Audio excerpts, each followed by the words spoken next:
live in a niche where they will be judged not by the color of their skin, but by the content of their character. I have a dream today.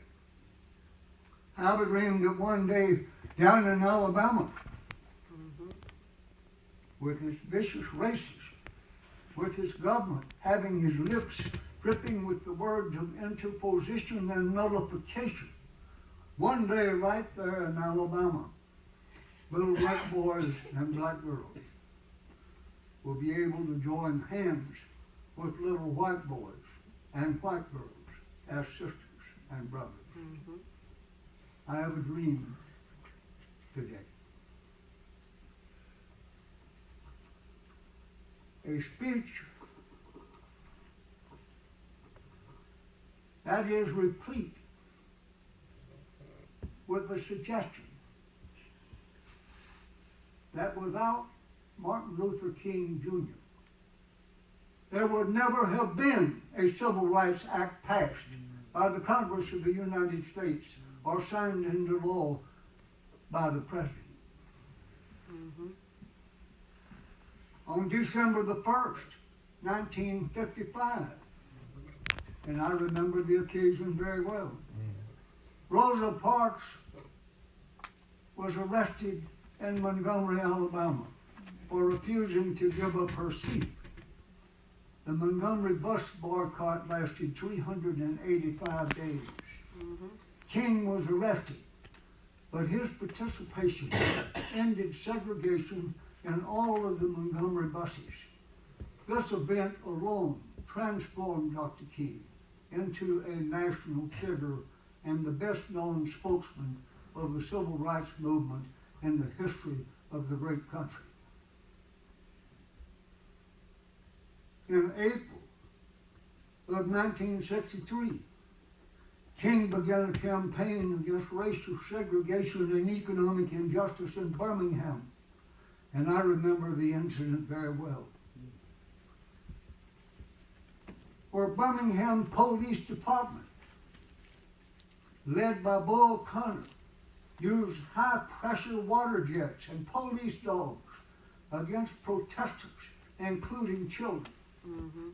King was arrested for the 13th time, and from his jail cell, he composed the now famous letter from the Birmingham jail, where, among other things, he expressed his frustration with white moderates and clergymen who were too timid to oppose an unjust system. And he said something which I totally agreed with at the time, and which is of historical importance now.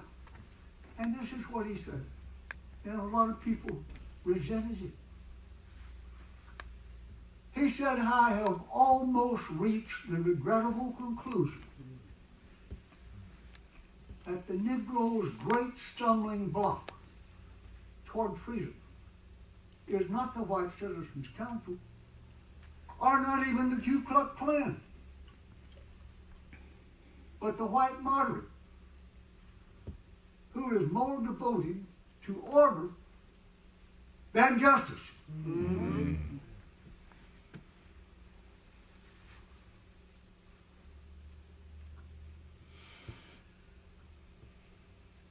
It is paternalistic at best to believe that someone else can set the timetable for another person's freedom.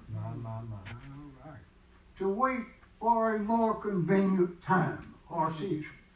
To speak about Dr. King is a daunting challenge. A mere description of his awards and international recognitions could take hours to elucidate. 50 honorary degrees from colleges and universities throughout the world.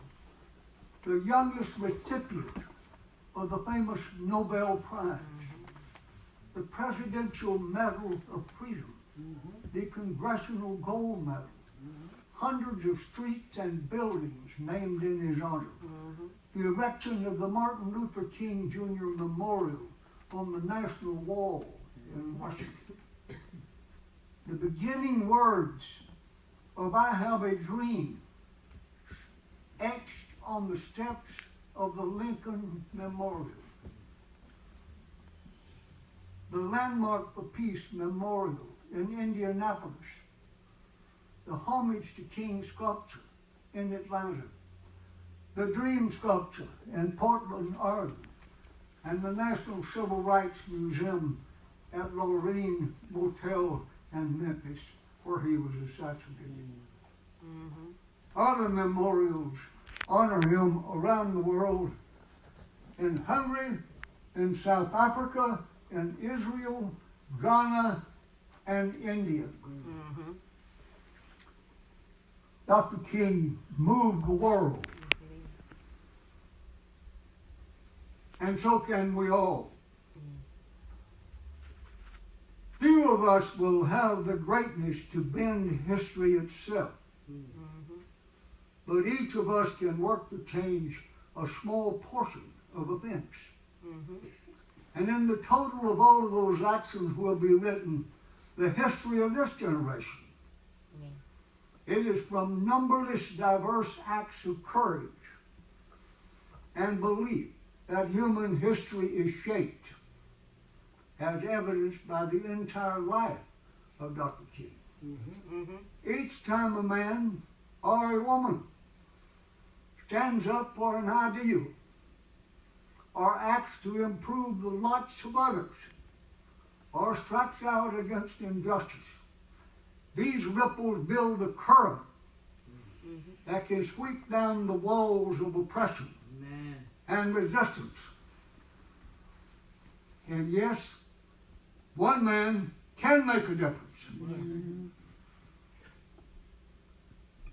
The future does not belong to those who are content with today, apathetic toward common problems and their fellow man, timid and fearful in the face of new ideas and bold projects.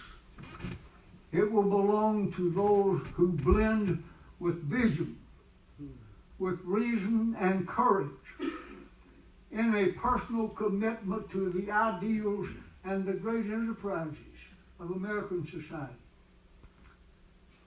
Our future may lie beyond our vision, but it is not completely beyond our control.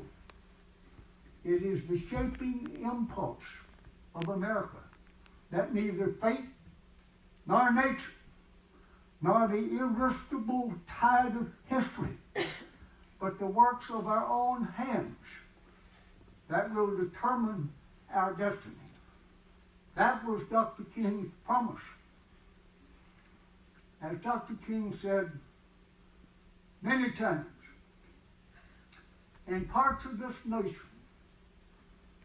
to those he touched and who sought to touch him, he said, some men see things as they are and say, why? I dream things that never were, and I say, why not? Yes, one man can make a difference.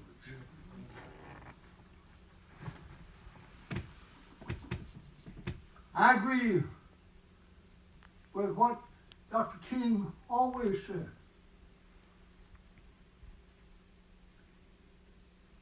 And I saw Don Lewis on television tonight, and he said the same thing.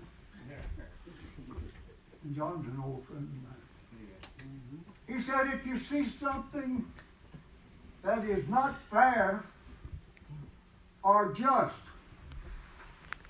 speak up. That's right. The long trail of history has taught us for generations that the price of freedom and justice is never cheap.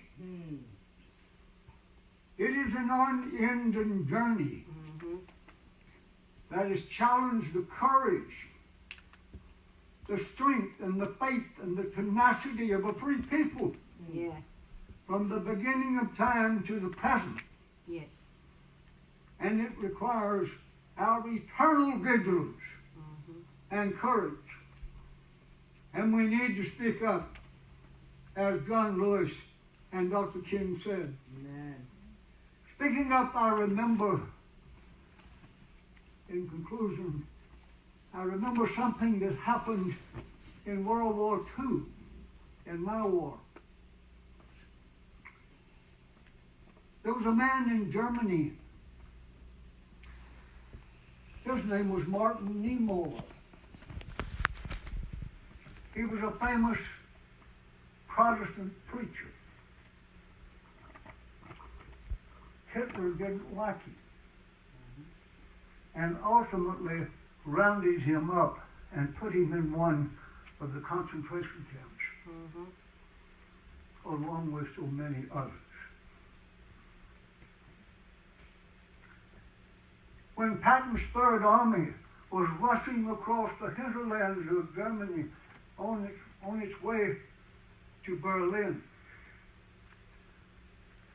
he was found in one of these concentration camps and weighed about 75 or 80 pounds in horrible condition,